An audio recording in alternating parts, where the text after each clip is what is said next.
রোববার জার্মানির বার্লিনের সামাজিক ও সাংস্কৃতিক সংগঠন বাঙালির ঐতিহ্য ও তানপুরা মিউজিক স্কুলের আয়োজনে চৈত্র সংক্রান্তি ও বাংলার নববর্ষ উদযাপন করা হয়। সাপ্তাহিক ছুটির দিন হওয়ায় অনুষ্ঠানে যোগ দিতে পরিবার পরিজন নিয়ে ছুটে আসেন স্থানীয় সহ প্রবাসীরা।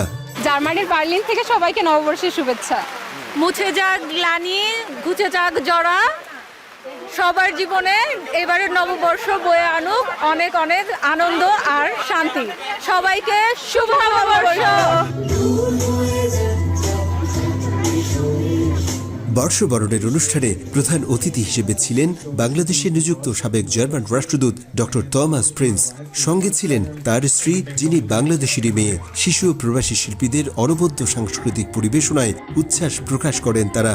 Shubh Novoborsho from Berlin to your viewers in Bangladesh and all over the world from my wife Anusa and me.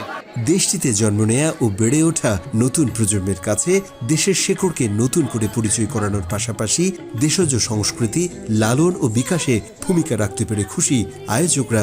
উদ্যোক্তা হিসাবে আমরা চেষ্টা করেছি বার্লিনে বসবাসরত বাঙালি নতুন প্রজন্মের কাছে বাঙালির ঐতিহ্য এবং সংস্কৃতিকে তুলে ধরতে আমরা আমাদের যথাসাধ্য চেষ্টা করেছি এবং ভবিষ্যতে এরকম প্রোগ্রাম আয়োজন করে আমরা আমাদের চেষ্টা অব্যাহত রাখব। শেষ বিকেলে আকাশ জুড়ে ঝুম বৃষ্টি সত্ত্বেও বৈশাখ বরণে সামিল হন বার্লিনের বাইরের বেশ কয়েকটি প্রদেশের কয়েকশো প্রবাসী বাংলাদেশীও। বাংলার নববর্ষকে বরণে শুধু জার্মানিতেও দেশের ঐতিহ্য, মাটিও মানুষের সংস্কৃতির দারুণ উপস্থাপনা মুগ্ধ করেছে সব শ্রেণীর দর্শকদের। প্রজন্মের হাত ধরে ধর্মবর্ণের ঊর্ধ্বে উঠে এই সংস্কৃতি বেঁচে থাকবে হাজারো বছর, এমন প্রত্যাশা সকল প্রবাসীদের। জার্মানির বার্লিন থেকে বিটু বড়ুয়া, সময় সংবাদ।